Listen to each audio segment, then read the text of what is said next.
Hello student, आशा करते हैं आप सभी का कॉलेज का सफ़र काफ़ी अच्छा चल रहा है। और कॉलेज ढूंढने का सफ़र ना बहुत मुश्किलों से होके गुजरता है और कई बार हम इतना हार चुके होते हैं, कहीं ना कहीं बहुत ज़्यादा डिमोटिवेशन हमें घेर लेता है और कई सारे नेगेटिव थॉट्स हमें घेर लेते हैं। और इन्हीं नेगेटिव थॉट्स को छूमंतर करने के लिए आई है आज की कहानी, जहाँ पे हम आपको बताएंगे कि लाइफ में जो भी कुछ होता है, जो भी कुछ घटता है, वो किसी ना किसी रीज़न के लिए होता है। और ये सभी बातें आपको बहुत बड़े मुकाम तक पहुंचाने के लिए काफ़ी इंपॉर्टेंट होती हैं। तो बिना देरी के शुरू करते हैं आज की कहानी और देते हैं आप सभी को बहुत ही बेहतरीन सीख।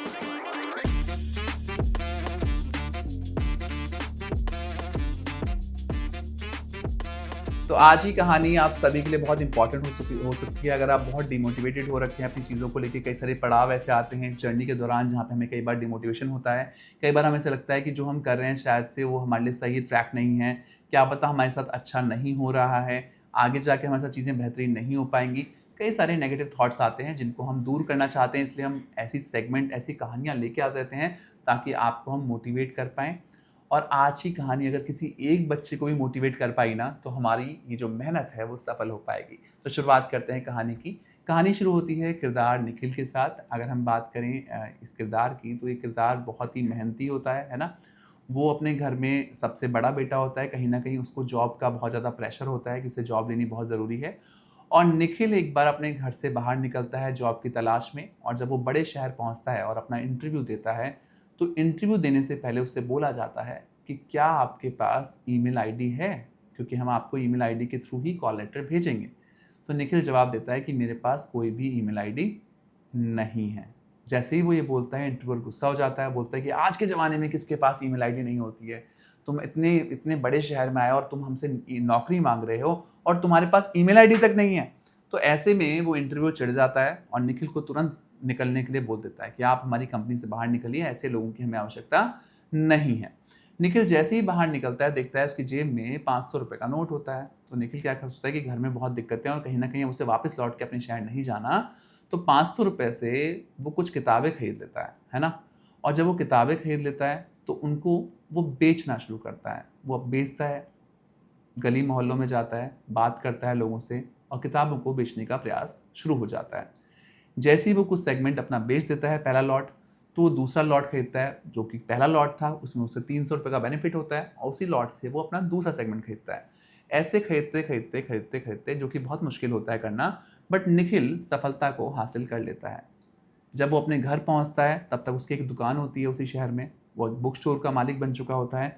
और जब वो घर पहुँचता है, तो ये कहानी अपने रिश्तेदारों को बताता है कि मेरा अपना बुक स्टोर हो चुका है, मैंने अपनी मेहनत करी है और मेहनत के दम पे मैंने अपना बुक स्टोर खोल लिया है। अब ये कहानी जब वो अपने रिश्तेदारों को बताता है, तो उनको भी मोटिवेशन आता है, वो उनमें से 2 रिश्तेदारों को और पकड़ लेता है, उनको भी सेम आइडिया देता है कि हम एक और बुक स्टोर खोलेंगे दूसरे शहर में, और एक बुक स्टोर से दूसरा बुक स्टोर खुलता चला जाता है। और ऐसे-ऐसे करते-करते निखिल के पास पूरे भारत में 25 से ज़्यादा बुक स्टोर अपने हो जाते हैं। और जब ये कहानी आगे बढ़ रही होती है, तो क्योंकि निखिल एक ऐसे बैकग्राउंड से बिलॉन्ग करता था जो बहुत ही बेसिक बैकग्राउंड था, जो बिल्कुल साधारण घर था, वहाँ से उभर के वो एक बिज़नेसमैन बन चुका होता है। जब वो बिज़नेसमैन बन जाता है, तो एक पत्रकार उसका इंटरव्यू लेने के लिए आता है। बोलता है कि सर, आप इतने नीचे तबके से इतने ऊपर तक पहुँचे, आपने इतना संघर्ष किया, मैं उस पे आपका इंटरव्यू करना चाहता हूँ। निखिल तुरंत इंटरव्यू के लिए हाँ कर देता है कि हाँ, चलो, मेरे से अगर मोटिवेशन किसी को मिलेगा तो उससे अच्छा कुछ नहीं है। तो निखिल इंटरव्यू के लिए जा रहा होता है, शाम का वक़्त होता है, इंटरव्यू के लिए पहुँचता है, इंटरव्यू देता है, इंटरव्यू बहुत अच्छा जाता है, इंटरव्यूअर बहुत प्रसन्न होता है। और इंटरव्यूअर जो होता है वो प्रसन्न होके ये कहता है कि आपका इंटरव्यू तो बहुत अच्छा शूट हुआ है, आप बस अपनी ईमेल आईडी दे दीजिए ताकि मैं आपको आपका इंटरव्यू भेज पाऊँ। जैसे ही वो बोलता है, तो निखिल कहता है मेरे पास कोई ईमेल आईडी नहीं है।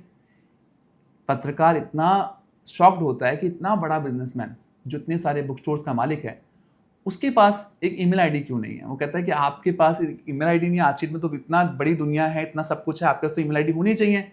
निखिल पलट के जवाब देता है, अगर आज मेरे पास ईमेल आईडी होती, तो मैं शायद से इतने बड़े बुक स्टोर्स का, इतनी बड़ी कंपनी का मालिक नहीं होता।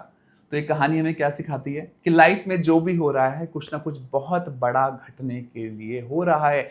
कई बार मेरे पास कॉल्स आते हैं बच्चों के, सर मेरे फलाने कॉलेज में एडमिशन नहीं हुआ, सर मैं गया, बस मैं एक इंटरव्यू क्वेश्चन से चूक गया, सर मैं वहाँ हो जाता, मेरा कैट का परसेंटाइल सिर्फ 2 परसेंटाइल रह गया, सीमेट का परसेंटाइल कम रह गया, जैड का परसेंटाइल अच्छा नहीं रहा, मैंने फॉर्म नहीं भरा इटमा का वरना मेरा इसी साल हो जाता।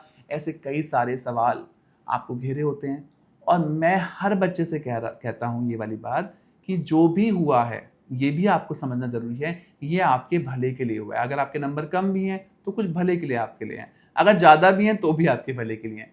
तो अगर आप इस पॉजिटिव थॉट को समझ पाएंगे, इस थॉट प्रोसेस को समझ पाएंगे कि जो भी आपके साथ घट रहा है वो कुछ बड़ा करने के लिए घट रहा है, तो आप लाइफ में बुलंदियां हासिल करेंगे और आप भी एक दिन निखिल की तरह कहीं ना कहीं इंटरव्यू दे रहे होंगे। आज की कहानी का शीर्षक था निखिल के ऊपर। हमने बात की एक पॉजिटिव थिंकिंग के ऊपर, हमने बात की मोटिवेशन के ऊपर, हमने बात की एक ऐसी घटना के ऊपर जिसने एक इंसान की पूरी जिंदगी बदल दी। आशा करते हैं आज की वीडियो के माध्यम से, आज की कहानी के माध्यम से अगर हम किसी एक बच्चे को भी पॉजिटिव कर पाए तो हमारा ये प्रयास, हमारा ये एक्सपेरिमेंट सफल हुआ। आशा करते हैं आप सभी जिस भी कॉलेज में जाएं खूब खुशी के साथ आगे बढ़ें, साथ ही साथ अच्छे प्लेसमेंट लें, अच्छी पढ़ाई करें, समाज के लिए कुछ बेहतरीन करें, यही हमारी मनोकामना रहेगी। Thank you so much for watching us. Best of luck.